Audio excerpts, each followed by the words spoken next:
If you love movies and movie discussions, you've come to the right place. Who am I, you ask? I am the Wiz, and I'm here today to review the 2019 comedy Booksmart, starring Kaitlyn and Beanie Feldstein, directed by Olivia Wilde. I mean, teen movies are a dime a dozen, really. They all go through certain tropes. They all go through, like, certain kinds of character developments and stuff like that. And the movie that I'm reviewing today, Booksmart, is no different. Booksmart, directed by Olivia Wilde, is about two young girls who are about to graduate high school. Amy, played by Kaitlyn Dever, and Molly, played by Beanie Feldstein.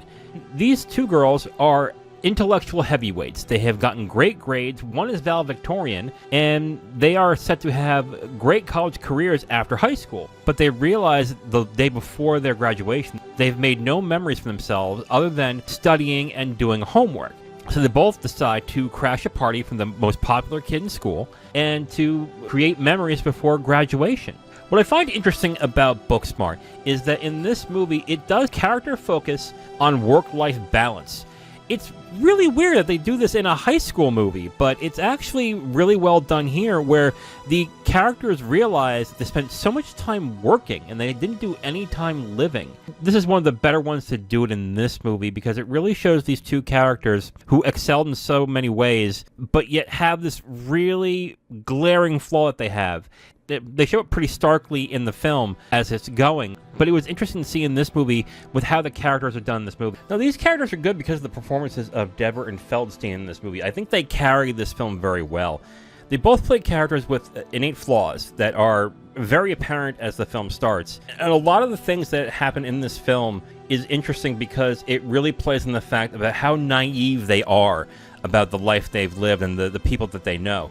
A lot of this film is about discovery. It's not self-discovery, but discovery that they really mistaken who the people are in their lives at the time and how they've misjudged them. And it's a very interesting thing that they show in the film, because usually what happens in these films is it's usually these supporting characters, you know, the jocks, the burnouts, the druggies. They mischaracterize the main characters, but it's a role reverse in this movie because they have actually mischaracterized a lot of the people there that they have been going to school with, and in not a great way, honestly. Speaking of, some of the supporting characters are hilarious in this movie. I really want to highlight Billie Lourd as Gigi in this film. I think she does a very good job in this performance. I think she's hilarious in this. And I think the running gag and joke of this film, where she just appears out of nowhere in certain situations, even though she's done something absolutely crazy at certain points, well, I think it's just a funny joke that goes on throughout the entire film, and it makes it very entertaining when she shows up. Easily a highlight of the film. There's other supporting characters as well that are very funny in this.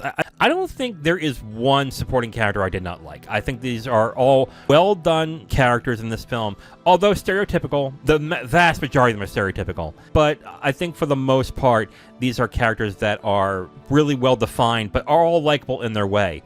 I need to also point out, since this is set in the late 2010s, there is a lot of people who are gay and lesbian, which I think is good. I think that's a very good thing in this movie. The one way I want to describe this film, and the way I'm going to describe it is going to seem like I am shortchanging it, or I am being dismissive of it. I'm not really doing that, because the way I'm going to describe it, I do it with affection. This is a female Superbad. Superbad was a film that I really enjoyed when I watched it in 2007, because it reminded me a lot of my high school years and the relationship I had with my best friend in high school at the time, and just how our lives were and how we interacted and how we acted, and just how that relationship was.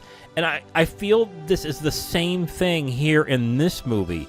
I don't think either is better than the other. I think this movie would be a great double feature to pair with Superbad. I think both have innate strengths that are different from one another, but they all hold a specific core that I think really helps the film along, and I think makes it as entertaining as it is. And it's that it's about this very personal relationship that you have in this very specific time, and how meaningful it is at the time when it happens, and the emotional feel that it has for you at that time. And Booksmart, I think, does that same great job that I think Superbad did in 2007.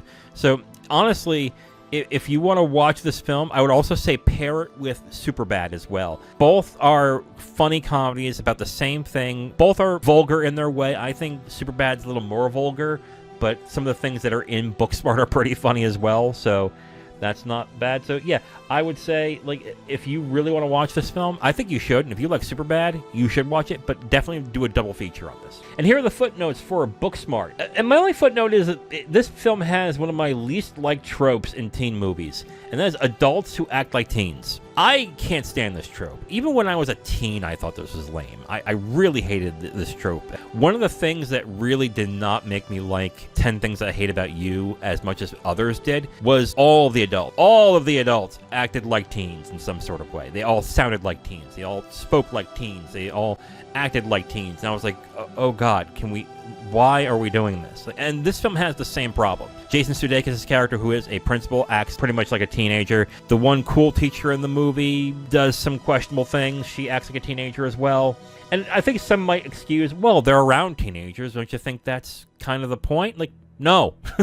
No, the point of being the adult is to not act like a teenager. And it's kind of an annoying thing because in other instances that would be honestly creepy. Honestly is creepy most of the time. So for teen movies to have this trope in there, that's the cool adult, and that's like, no, that's the creepy adult. What are you doing? No, ew. I get sick and tired of that trope when I see it, and this has it, but it's not as bad as other movies that I've seen. So overall, I'm going to recommend Booksmart. I think this is a very funny comedy. I think it is actually a pretty heartfelt one as well. I like the performances from Beanie Feldstein and Kaitlyn Dever. I think this is very funny. And again, it is to me a female Superbad, but I'm not being dismissive about it. I think it actually works on that wavelength that Superbad had as well when it came out. Again, a movie that if you want to do a double feature, pair this with Superbad, have a great time. I think it's a hilarious film. I probably want to do that myself, actually. Watch Superbad and then watch this right after, just to have that nice little double feature in it. So overall, I'm going to recommend Booksmart. Very good movie. I really liked it. It's definitely something that if you want to have those high school memories again, and if you want to have those memories flashback, it's definitely a good movie. So check that out whenever you can.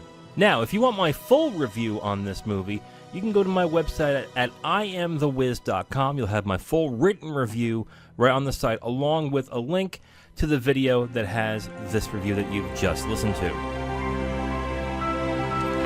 Thank you for listening to this review. If you want to know what we're reviewing in the next couple of days, you can look on the screen right now to see what's coming up next. If you liked what you heard, go ahead and leave a like on this video. If you want to discuss your opinion on the film or the review itself, please leave a comment. And if you want to hear more, subscribe to the channel. Thank you again for listening. I will talk to you next time.